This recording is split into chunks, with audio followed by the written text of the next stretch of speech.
Hola, ¿qué tal? Mi nombre es Alex Antonio Salgado Campos, soy estudiante de Ingeniería Química. Esta es la materia de simulación de procesos y hoy explicaré los módulos de ingeniería que hicimos en Excel. En este caso se nos presentó primero una hoja en la cual se calculaba la potencia de una bomba para transporte de un fluido. El sistema estaba compuesto por un tanque de almacenamiento, una bomba y una tubería. Este tanque estaba a una altura determinada y las tuberías tienen una longitud también determinada. Muy bien, nosotros podríamos variar cualquiera de esos datos además de la temperatura de operación. Teníamos tres hojas en la cual una era la base de datos, otra hacía los correspondientes cálculos y a partir de ello podríamos modelar este sistema. Por ejemplo, podríamos cambiar la temperatura y veríamos que las propiedades físico-químicas también cambiarían con ello. Bueno, esto nos sirvió como introducción a los módulos de la simulación, ¿no? en el software Excel. Posteriormente se nos introdujo lo que eran las macros y generamos un software.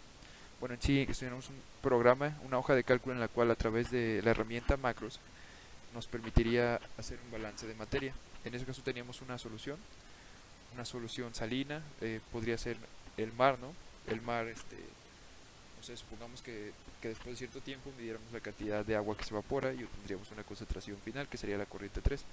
Entonces vamos a demostrar cómo se realiza.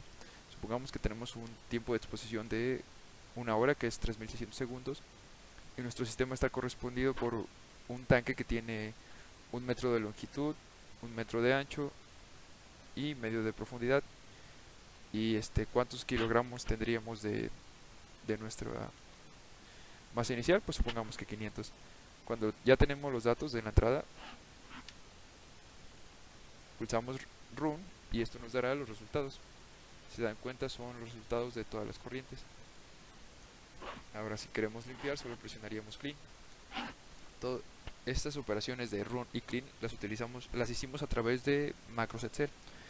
Lo que hace macros es simplemente grabar una secuencia de pasos y esa secuencia de pasos la puedes volver a utilizar cuando presiones el botón. Por ejemplo, lo que yo hice para un macros es grabar cuando yo borré todos los datos de esta columna, de la columna número J.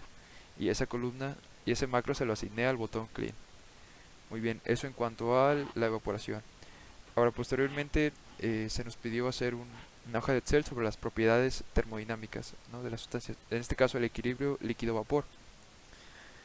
Esta hoja lo que te va a hacer es, a partir de que tú selecciones los componentes, en este caso acetona, etanol, pero tenemos una lista muy variada de componentes. Por ejemplo, supongamos que agua, etanol. A partir de que tú selecciones esta lista de componentes, te va a graficar el diagrama TXY. Ahora también, cuando tú tengas un problema de equilibrio, por ejemplo, en el que dices que a un flash se introduce una mezcla equimolar de 0.5 y 0.5 de tal sustancia, en este caso supongamos etanol y agua, también te puede calcular a partir de una temperatura que tú le des de equilibrio, por ejemplo yo digo que es 70, ¿no?, las concentraciones que tiene en la fase de vapor y en la fase líquida. En este caso se dice que el agua tiene una concentración de 0.15 y el etanol de 0.35. Y ya, esto es lo que hace esta hoja de cálculo. En cuanto a los diagramas TXY, también tiene una sección en la cual te calcula el CP. También igual tenemos una base de datos con muchísimos compuestos que a partir de tú seleccionar cualquiera de ellos y de las funciones de Excel buscar B y C, puedes encontrar los parámetros A, B y C y a partir de ello calcular el CP. Entonces esta es la base de datos para la ecuación de Antoine. Esta es la base de datos para el CP. Con esto concluimos pues en la hoja de cálculo de las propiedades termodinámicas. Posteriormente hicimos un intercambiador de calor de tubo y coraza en contracorriente. Este me pareció para mí de los módulos más interesantes, ya que podríamos averiguar cuál era el diámetro óptimo, el área. Podríamos variar muchas cosas en este sistema para obtener un área óptima para una transferencia de calor dada, ¿no?, o al revés. En este caso tenemos un sistema en el cual por los tubos entra metanol y por la coraza entra agua. Si se dan cuenta, en la parte superior izquierda nos dice que los datos en amarillo serán obligatorios. En este caso necesitamos obligatoriamente dar la temperatura de entrada de los tubos y la temperatura de entrada de la coraza, y a partir de ello se calculan los demás. Muy Muy bien, ahora la temperatura media logarítmica sabemos que depende de la orientación, ¿no? De que tenga el intercambiador, en este caso, donde entra la corriente caliente y donde la fría. Pero al usuario no sabrá esto, así que lo que tenemos que hacer es utilizar la función sí para indicarle que si la temperatura en los tubos es mayor a la temperatura en la coraza, entonces la calculé de una forma, y si no, la calculé de otra forma. ¿Se dan cuenta? Es así. Podemos seleccionar también eh, entre el material si sea cobre o acero. Muy bien, y a partir de ello pues nos calcula el costo aproximado con una función que se toma del libro Diseño de Ingeniería Química de Raycinot, y la temperatura media logarítmica, el coeficiente de transferencia de calor y el área aproximada del sistema. Muy bien, aquí en el problema se dice que se necesita que el metanol pase de 20 a 80 grados centígrados. Entonces tú le introduces agua a una temperatura dada, ¿no? Entonces decimos, se lo introducimos a 90 grados centígrados.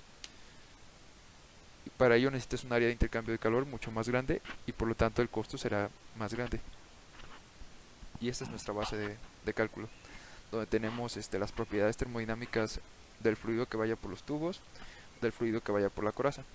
También tenemos la opción de especificar otro fluido, poner los datos manualmente, y cuando nosotros seleccionemos la corriente otro, se pondrá automáticamente los datos que hayamos escrito en la base de datos. Muy bien, entonces el coeficiente global de transferencia de calor se calcula a partir de las correlaciones. Le ponemos que si el número de Reynolds, en este caso, la columna J es mayor que 3000, entonces se considera que es un flujo turbulento y así. Y sabemos que para el flujo turbulento son unas correlaciones determinadas y para el flujo laminar son otras. Muy bien. Y el último sería las ecuaciones de estado. Esta hoja de cálculo lo que te permite es calcular presión, temperatura o volumen a partir de la ecuación que tú selecciones. En este caso puede ser ideal, Van der Waals o RK. Tenemos también nuestra base de datos y lleva a cabo un gráfico.